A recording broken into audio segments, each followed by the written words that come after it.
And so pretty much how this whole started from weeping to winning. Hi Melissa, good to see you. Uh, Hi Charlene. So from weeping to winning, this is the premise, and that is I was in Sunway Pyramid a few days after the lockdown got lifted slightly. Like it wasn't a full lockdown. The we had the lockdown intensive nearly 100 days, maybe less than 100 days of just being in the house.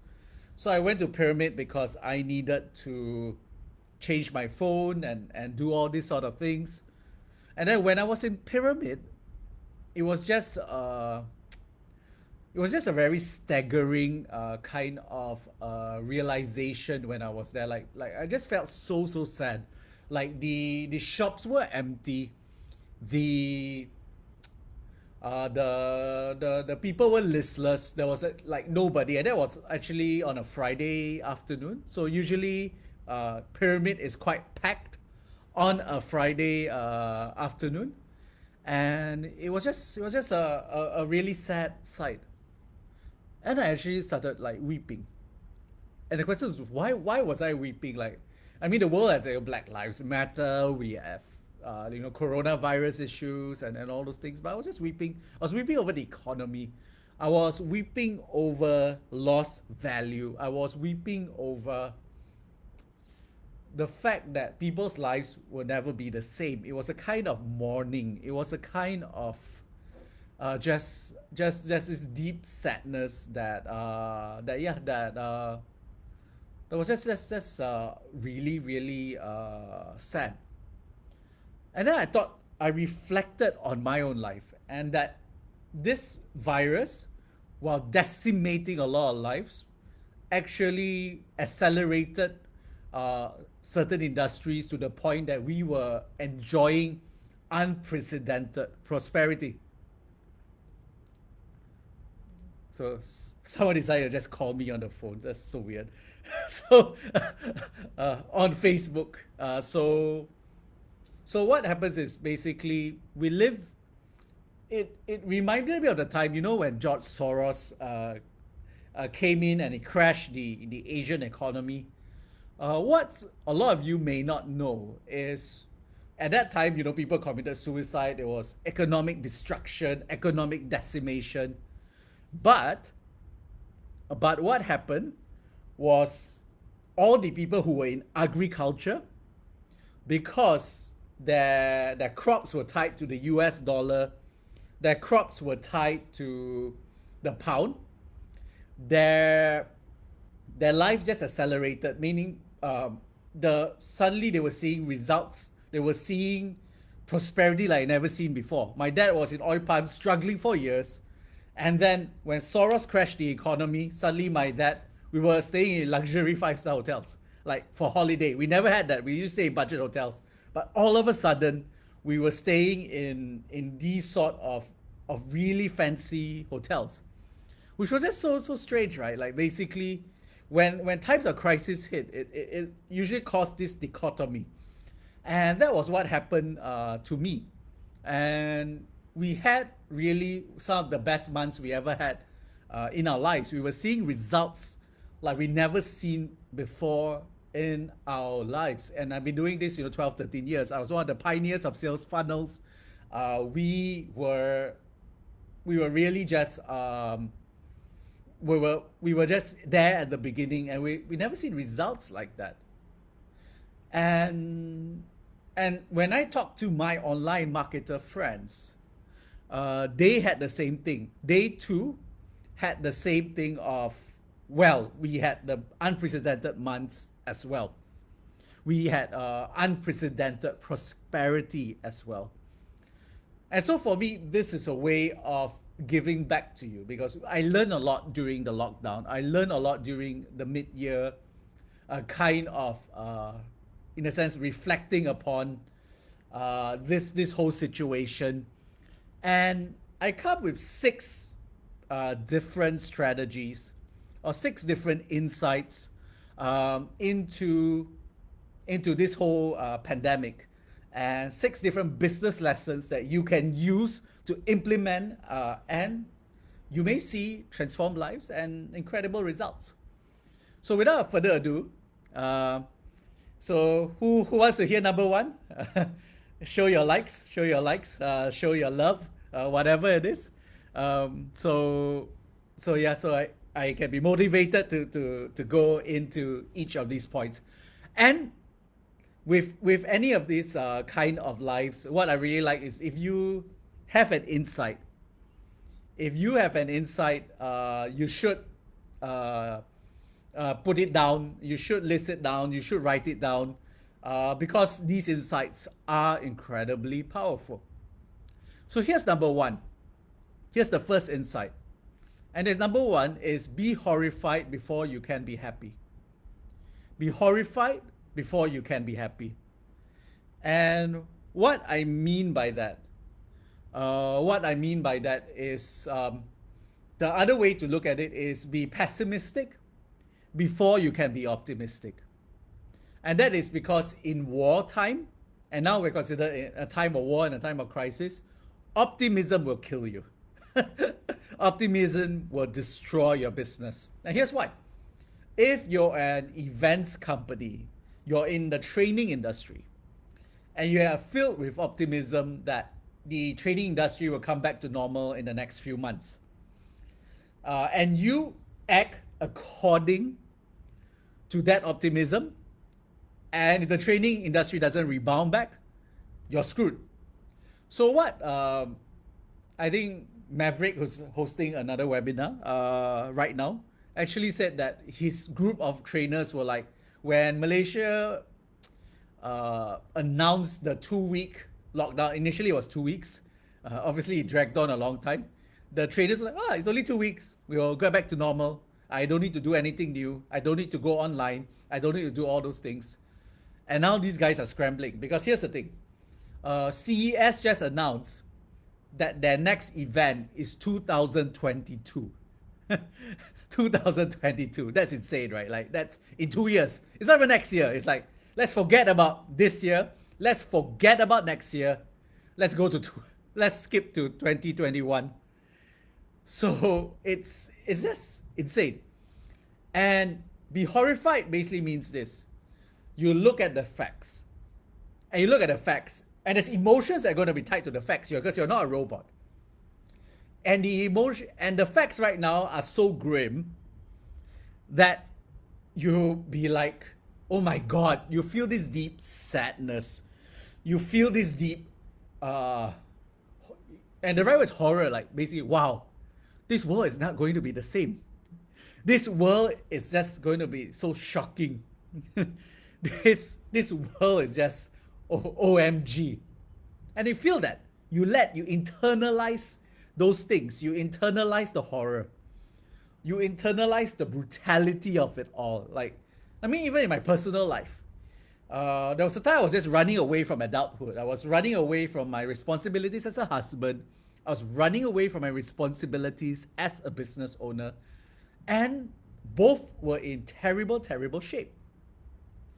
And the only way to get through that and to solve that is to look at this situation, look at, I'm such a horrible husband, my wife is not happy. Look at my business, this is several years ago, not now. Now everything's good, wife's happy, very happy. So we look at the business and say, wow, the financials are terrible, we're in the red. And we feel that horror. We feel that sense of, oh my God, that retching feeling inside. And then we do something about it. And when we do something about it, we go through the hard yards. Then you attain that happiness. Then you have cause for optimism. Why? Because you already set these things in place. So that's the key. So you look at the situation now, and you look at your situation, look at your client situation. Allow the feeling to just go through you. Don't reject the feeling. Don't reject the feeling. Go through the feeling. And then devise a plan. Because that plan will get you to the other side. and therefore it will lead to happiness. You got that? Sound good? It's it's a very harsh lesson, but it would help you. And if you like this, slam the hearts, whatever. But really go through that. And the second is this: bend the flow of humanity to your will. Bend the flow of humanity to your will. And so what that means is this: human beings are what they are. Human beings are what they are. So recently, one of my friends, one of the coaches in the industry, wrote basically a PDF on how human beings should be totally rational, accept things as they are, and just make a decision based on the facts. And I found his assumption, while very noble, also very unrealistic. And here's why. Because humanity has something like 55 different cognitive biases and logical fallacies. Our brain takes a lot of shortcuts. And these shortcuts are there so that you don't actually go insane. Because there's just so much information in the world today. And so humanity, the reason why you see them acting irrationally is because of these 55 different cognitive biases. So it's very, very hard, but I know people who can, but there are very few of them, who can make a decision based purely on the facts. And funny enough, the people who can make decisions purely on the facts are the four people sitting in the Congress hearings right now. The big tech people like Bezos and Zuckerberg and all the big tech giants. Like they're able to do that to a certain degree. Even then, they will have some kind of logical biases. And so, when you know human beings are biased, then you stop getting disappointed, or at the very least surprised, when human beings don't do things for the greater interest of others. And like I know my wife was like, why are they so selfish? Why are they doing this when you know it's counterproductive? It's not going to go anywhere. But for me, I look at humanity, I look at the world today, and the pandemic. One thing the pandemic has done is you see who people truly are in times of crisis.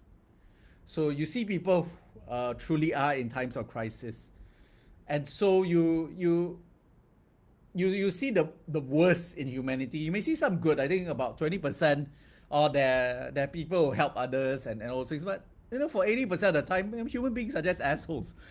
You see people fighting over toilet paper. You see people just like not following social distancing, or they're refusing to wear a mask. So you're seeing these things play out in very interesting ways, because humanity almost are a slave to their values, and they are a slave to their biases. And for me, is to take it as it is. Don't be shocked. Don't be horrified. Don't be like disappointed. Just take it as it is, and basically say, I know these are the biases, so let me bend the flow of humanity to my will. Meaning, I have goals, I have achievements, I have things I want to do, and I'm just going to take advantage of the biases to get me to those goals. Do you see where I'm coming from? Basically, you look at them and you basically say, I have this, I want to start this movement, or I want to start this, or I want to grow my business. So look at humanity for what it is and plan accordingly. Plan your marketing campaigns accordingly. Plan even your life accordingly to the most ideal outcome. Like everybody is so shocked that even like let's say in Malaysia that people are not following social distancing rules. Well, is there any surprise? We have a government that's non-compliant, which means there's a value system because we all live under a specific value system that rubs off on us.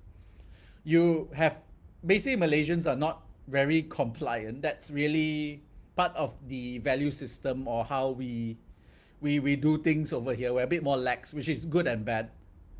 So how do you think magically overnight we're going to start being magically compliant? And so don't be disappointed and don't do that. Just take advantage of it and in a sense move on with your goals. Got that? Cool. This is the second point. Slam those hearts if you like this point. Number 3, play in the realm of probability. Play in the realm of probability. So what does that mean? Play the realm of probability means that if you want to actually win a game, you need to start playing the game. If you want to be a champion, you need to actually start winning matches, which means you need to be a player in the first place. So if Michael Jordan never played basketball and basically picked up baseball, which is really his second love, and golf, which he plays badly, he will never get lucky to sign that multi-billion-dollar deal with Nike with his Air Jordan shoes, and he will not have been lucky enough to win the Chicago Bulls. I know there's a bit of skill, but he put himself in a place where he could win. And the same goes for you. And a more simple thing is basically, if you don't actually start a business, how will you know if you have a successful business? So stop dreaming and start doing something about it. That's really the Gary Vaynerchuk kind of philosophy. That is to actually keep hustling, and then you make yourself of something one day. So play the realm of probability. Like for me, what happened was I launched an info course, which is Don't Know Corona, the Warp Speed workshop, and it did tremendously well. Like we got like crazy massive results, but the thing is, we would not have gotten those results if we didn't actually spend the time to build the course, to take the trouble to do the Facebook launch, and do it. And now we have the WYODC movement happening. Oh yeah, if you're part of WYODC, give a shout out. If you're part of the WYODC movement, do a shout out in the comments. All right, you're part of this movement. So I actually accidentally started a movement that it's starting to pick up steam. I have fans now. And that's because I actually done something about it.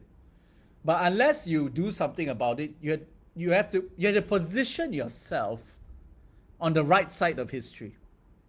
You need to position yourself on the right side of history. That means if you want to be really, really successful, you need to be in certain industries where you have the greatest chance of success. Woo! Lots of WYODC in the comments. Fantastic. So you need to do that because right now, don't open a hotel. Right? Don't start a restaurant or something. I mean, home cooking is still fine, but don't start a restaurant or something. Don't go into the energy field right now. So don't do that. But look at places where you can play. Look at emerging technologies. Look at things which this world needs, and accelerate the things that are about to be accelerated, and play in that realm. And so to know what is probable, that you need to study. To know what is probable, you need to study. You need to look at different things, different trends, and latch on to those trends. So that's number three. You like that? Then slam the likes. So yeah, so yeah, don't open a hotel right now. That I think that's like a bonus lesson for you. Number four is be obsessed with outcome instead of opinion. Be obsessed with outcome instead of opinion. What I mean by this is, so recently, as you know, I got a top five ClickBank product right now. ClickBank is one of the most brutal marketplace for the information product industry. And basically, being top five means you're the best of the best. That means you're playing among all the world class copywriters, and you're beating the world class copywriters. So I just done that. And being a copywriter is not even my sole focus. Because I basically write for myself, build and grow my businesses. So this was a client project a few years ago. It took a few years for them to get the act together and submit it and everything. But it was a crowning achievement for me. It shows that even though it's not my sole focus, I'm still one of the best copywriters in the world. And so somebody actually took that copy, that sales letter, posted it in a prestigious copywriting forum, and said, "Is this the best contemporary sales letter that you have ever read, or the best contemporary sales letter in the world?" Like, even this guy was acknowledging this was the best contemporary sales letter. That means I'm standing on the shoulders of giants, and we're doing that. And what's the interesting thing was every single comment after that was negative. Every single comment was like, "This sales letter is shit. This I bet it doesn't convert. The opening was too clever, just saying all kinds of meaningless words." Like, it was just attack after attack after attack, and they say, "Oh, it's so boring. I bet it doesn't convert." And here was I thinking, that's very interesting you say that, because not only does it convert, it's top five. It's top five. It's among the best in the world. Not my opinion, but the marketplace has said this is the best copy in the world. I think people roast the copy simply because, it's their own opinion, right? So basically, they look at it and they just don't like it. But you have to realize your opinion is not the market. Your opinion is not the market. And I think us as marketers and everything, we tend to look at things from a more critical point of view. But the market sometimes doesn't need it. And so for me, the lesson is be obsessed with outcome, not the opinions of others. Because if you want to listen to the opinions of others, then this sales letter will never been submitted on ClickBank. It will not have, it will not have played in the realm of probability even. Just because some copywriters give their 100% subjective opinion that, they have every right to have, but doesn't, but in a sense, it is disconnected from the outcome. And so for me, it's all about outcomes. That's why I go to my cave. I come up with frameworks that you guys are using right now to do extraordinary stuff. And yeah, it's, for me, that's what I do. My methodology works.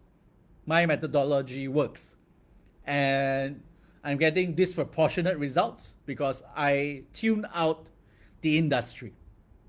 So I do study things, but I actually don't study the marketing industry. Like, I know who the gurus are right now.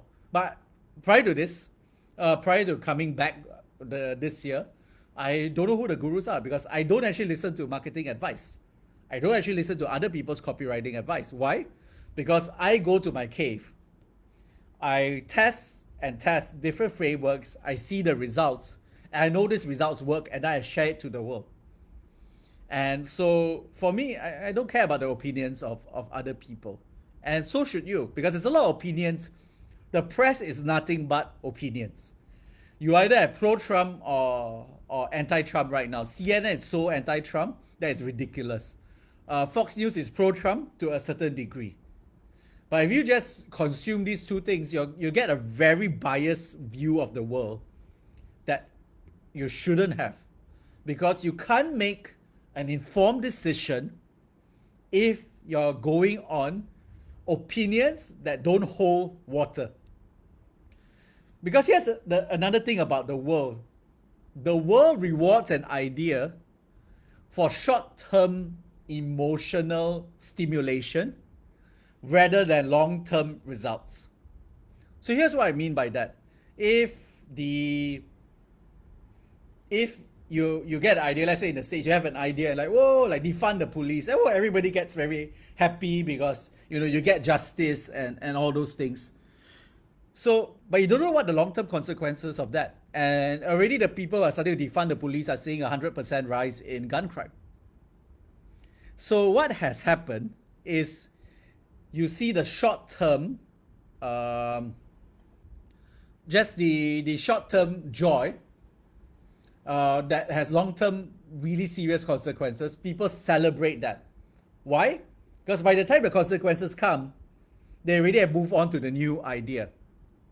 And so for you, you need to not do that. You need to actually stop listening to the opinion, especially inflammatory, emotional opinion, and start actually looking for outcomes. So that's number 4. Number 5, drill for oil, build the refinery. Drill for oil, build the refinery. And what I mean by that is, how many are entrepreneurs here? Is everybody here an entrepreneur? If you're an entrepreneur, please say it in the comments below. Type yes in the comments section. The thing about entrepreneurship, the main thing about entrepreneurship, I feel, is the quest for massive success is to basically have a map. And for instance, if you get any of my programs, you have a map. But even though you have the map will show you where the oil is. Let's say your oil driller and everything. But it doesn't show you pinpoint exactly where the oil is, because all of you have different almost oil wells, as it were. So what you do is you start tapping the ground. Start tapping the ground. Start tapping the ground. Start tapping the ground. Until, and you tap to the north. You tap to the south. You tap to the right. And suddenly, boom, you hit oil. And when you hit oil, that's your business breakthrough. You hit oil, that's your overnight success that you took 10 years to get. You see what I'm saying? And that's really entrepreneurship for you. We keep trying different things until something hits oil. And then when you hit oil, you build the refinery. That means you build the facilities to contain that oil. So that's what happened to me. With No Corona, massive launch, massive success, Holy Grail, massive success. I tapped oil, I hit oil, and the last 2 months, I didn't do launch after launch after launch. I actually paused. Why did I pause? Because I want to make sure that my WYODC people are taken care of. That means I'm building the refinery. I'm building the customer support. I'm building the customer delight. And that's why for you don't feel left behind, right? WYODC people, you do feel taken care of, right? Like we have been actually fairly generous because we're building the refinery. We want happy customers. And the mistake I would make is to keep drilling for oil, or to keep keep doing launch after launch after launch after launch, and my customers are getting unhappy, which is a very common mistake that marketers make. Like, they don't care about customers. They find a marketing campaign, they just do campaign after campaign after campaign, and then the customers are then exhausted. So for me, it's about that. You drill for oil. So you need to find where your oil is. If it's a product or a course, find your market, find your niche. So drill for oil. And here's the thing, the expectation that you have, and even as good as my courses are, as probably the WYODC people can attest to, is that it still doesn't give you the exact oil. So you basically, I give you a roadmap. So I give you a roadmap that says that in Alaska in the north, that's where the oil is. So you don't have to go to Australia, or you just drill errantly and you go nowhere. So it gives you a semblance of direction, but you still need to take several tries to get there. Even for me, 13 years. Like I say, this was a crazy journey. We had massive success in different things, but we also had massive failures in different things because we keep tapping. But every time you tap, you build the refinery, you build the organization, you build the team. Like immediately you hit oil, we immediately built a team. We actually hired 2 or 3 people. When everybody else firing, we're actually hiring. So build the refinery. That's something that. So is that good? Does that help you? Is that helpful for you? All right. So next, number 6, and the final one, is what I call hug, embrace the Frankenstein. Embrace the Frankenstein. So let me tell you what that means. The Frankenstein monster comprises of a whole bunch of human parts from different bodies. So a bit gory, but from different bodies as such. And so the thing is basically this: for what is the world ahead, there's this cliche that say we live at unprecedented times, and which means that there's actually no data to navigate for the future. Like you can't use the data of the past to navigate the realities of the future, because we literally live in a very interesting time where the whole world has shut down at once. That has never happened before in history. The great financial crisis, China was booming when the US went down. In fact, during the great financial crisis, I think employment was like 10, 11% or something like that. Like it was, and now it's close to 30%. It was 20 something percent, but it may hit 30%. And China itself is shutting down. There's a massive flood right now. 80% of China is covered in water. So we live in unprecedented times. So when you live in unprecedented times, that means when you forge towards the future, the kind of strategies you use comes from everywhere. You don't have one uniform strategy for something. You need like multivariate sort of things. So one of the gurus, online gurus, posted on Facebook, like you say, you need one business model and stick to that business model. So, and that will make you successful. So I'm thinking to myself, he means well.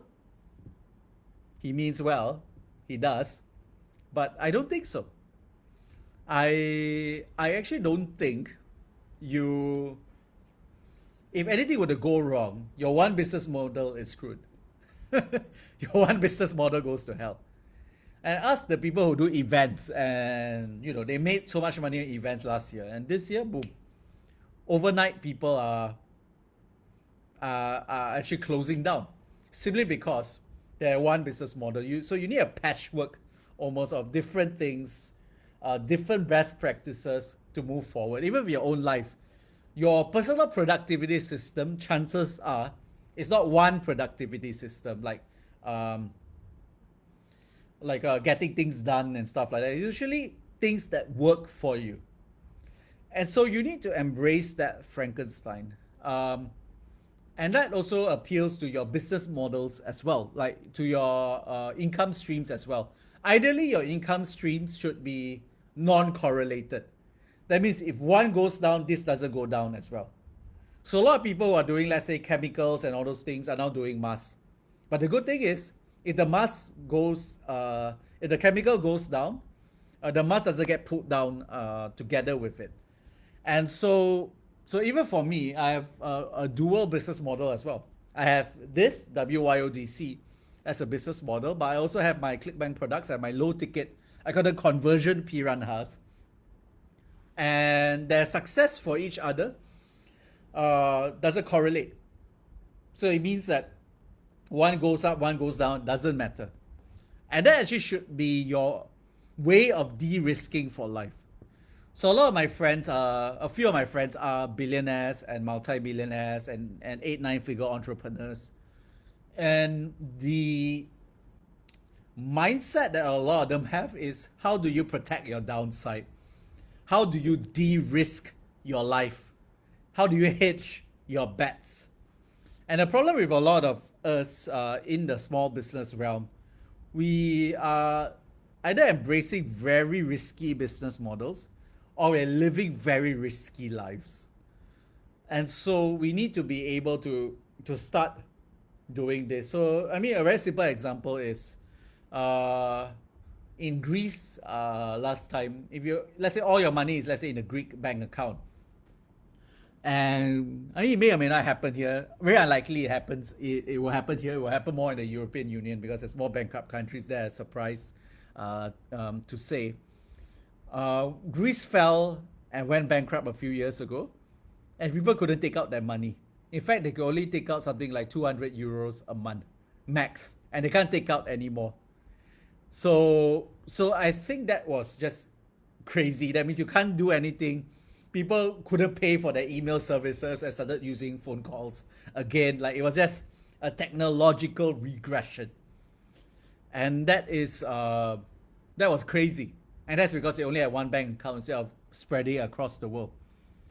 So same goes for you. Everything needs to be non-correlated. Even if you're doing investment, it needs to be non-correlated.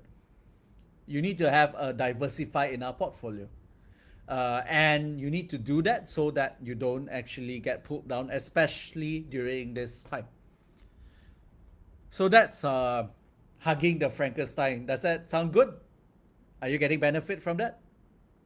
Good? Okay. I'm thinking of doing a bonus number 7 secret. If you want bonus number 7, click like and click love and show me that you actually want a bonus number 7, or else we call it a night. Cool? So, is this good so far? Good so far? Awesome. So awesome. I see a lot of slamming of the likes and hearts and all those things. Pretty cool. Pretty cool, pretty cool. Lots of love from you guys. All right. Here's number 7. Adopt vehicular transformation. Adopt vehicular transformation. Vehicular meaning vehicle. And this is probably the most powerful principle. And it's also the most sobering one as well. And that means oftentimes what got you here won't get you there. What got you here won't get you there. So you need to take into account what your major goals are. So basically, if your goal is, I want to be a millionaire, let's say I want to be a millionaire by the age of 40, is whatever you're doing now, whatever your business model is it going to get you to there? Is it going to get you to that millionaire range with whatever you're doing now? So, for instance, you want to be, let's say, a millionaire by 40, and you're doing, let's say, freelance copywriting. So, no offense to freelance copywriters, fine. But is your freelance, basically, if your client's only paying you, let's say, 3,000, 4,000 a month, how long does it take for you to actually become a millionaire, right? It may not. So it's the vehicle. You're driving a Proton or you're driving a Mazda, and you're trying to, let's say, reach the moon. But it only takes a rocket ship to reach the moon. So even if you're driving a Maserati, no matter how fast you drive the Maserati, no matter how much you speed up, you're never going to the moon. You need a rocket ship to go to the moon. Therefore, what that means is you need to take into account your vehicle for getting that. So for me, it's the same thing. Like, Laura and I believe in nation transformation. We believe in economically reviving the country of Zimbabwe, and we want to do the same for developing countries around the world. So the question is, with whatever we're doing now, will it get us there? And if not, what are the alterations that you need to do in order to get there? What are the vehicles you need to switch in order to get there? And sometimes you can't leap into a rocket ship immediately. Sometimes you need the car. The car may become a truck, may become a ship, and then you go to the rocket. But at least you have a plan for that. So for us, basically, yeah, we used to be in the agency business, digital agency, and we were the top 5 boutique digital agencies in the country. So, and we were doing okay. We thought, okay, that was our vehicle to get to, this nation transformation bit, to get to economic prosperity. But then here's the problem. We realized that this vehicle, which is the agency model, is a highly disrupted model. And it's a highly non-scalable model. Which means that if you win a big project, you need to hire more people. So essentially your profit margins actually don't increase that much, even though your revenues do. So when we were just 2 or 3 people making, 300,000 a month or whatever, and then we became $1 million company, the profit margins were not that unalike. They were actually nearly the same, because we had to hire so many more people to take care of the things. And not only that, new competitors come in, and because they were one-man shows, they slash our margins by about 5 times. Like we actually had to charge 10, like basically people were charging 10 times less than what we charge. Which is insane, right? Like it's pretty crazy. But then you realize, okay, this vehicle is not going to get us there. We need to change our vehicle. And that's why we're now in the information product niche. Because now we actually make more than our agency, but we have little to no staff. We have margins that are far higher. In agency, your margins are what? Net 22%, which is incredibly low and very risky in case something happens, because multiple times in the agency, politics happen and they pull out the contracts. And then you're left scrambling with a cash flow disruption. And some of our clients paid us 6 months late or whatnot. So we look at a vehicle, we discard a vehicle, info products going there. The clickbank market, another vehicle going there. And so even for you guys, you need to actually think about your vehicle. You need to think about your car, or your Mazda, your Maserati, your Mercedes, and say, and sometimes it's okay to remain in your vehicle, because if that's your end goal, if my end goal is, okay, I want to live comfortably, make a couple of grand a month, and I'm okay with this vehicle, then fine, you don't have to change. That's okay. But if you have much higher goals or much more loftier goals, then you need to look at your vehicle. But another thing is, basically, if you're sticking to your own vehicle, you're also high risk. That means you're not embracing the Frankenstein. And you're placing yourself in almost a position where you could be very easily disrupted. And so it's to constantly think about that. And sometimes you have to change vehicles halfway. Sometimes even the rocket ship needs to change. Maybe this rocket, like the Challenger, blows up, has a risk of blowing up, so you need to change your rockets. And so why I brought up the vehicle, is that good? Is vehicular transformation good? Does this help you change your mindset a bit and give you something to think about? It's actually very powerful, right? Very sobering, right? It's crazy, right? I think it's pretty awesome. So here's something I want you to consider. And so this is the part where I'm asking you for a favor. So these 7 lessons good for you? Awesome? Amazing? I want to see those hearts. So you want to see those hearts? That is, if it's beneficial for you. And I want to see in the comments that you're actually going to implement those lessons. Say yes if you want to implement these lessons. So this is the part I'm going to ask you for a favor. So I got nothing to sell. Right now, I got nothing to sell. I I don't really so I got nothing to sell. I so how I embrace the Frankenstein in my teaching. I call this the barbell method.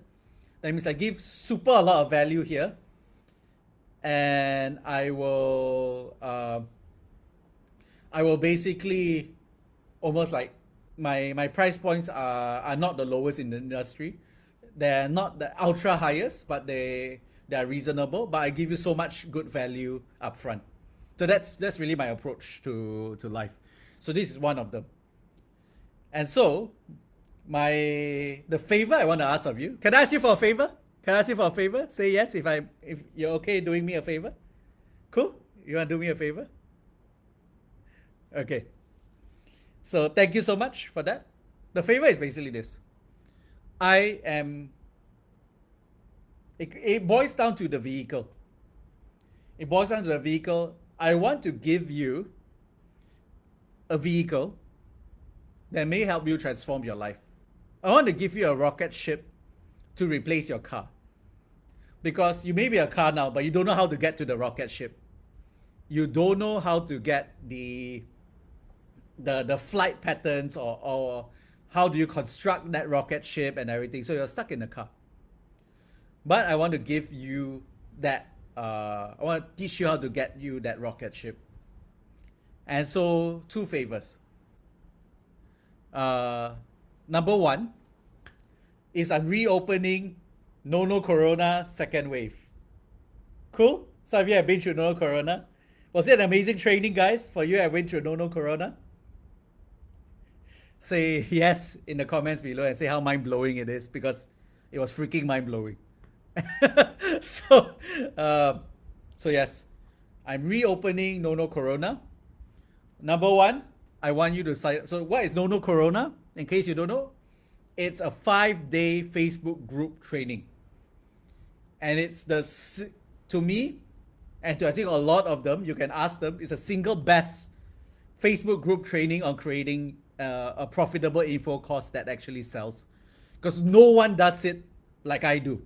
You can ask the people there, no one does create info courses the way I do.